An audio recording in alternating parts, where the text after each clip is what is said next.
The Blu Vivo 6 won't give you the high-quality photography you'd expect to see from some smartphone cameras, but the results here are quite good compared to competition in the affordable space. The Moto G4 Plus is the one to beat in this area, and quite a few of the examples we took showed the Vivo 6 can hold its own. There's a 13MP Sony lens on the rear of the Vivo 6 and it proves impressive in terms of raw shooting ability. When shooting in good lighting and with a stable phone, the Vivo 6 produces a high-quality image that's a touch better than the images from most phones you'd find in this space. The autofocus on the Vivo 6 can be a little bit off though. We found ourselves touching the phone to focus the image and then a slight shake at the last moment would make it quite blurry.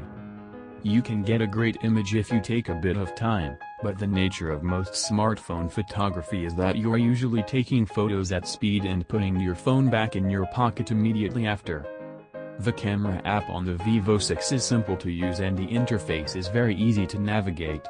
There aren't many complicated features here, it's just a case of choosing the setting you like and then taking a snap.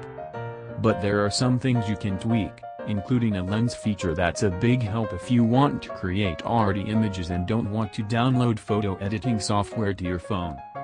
Blu's Vivo 6 also comes with a HDR mode, which is something often missing from phones at this price point.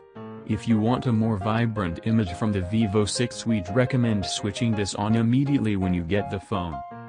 For the front camera, there's an impressive 8MP sensor.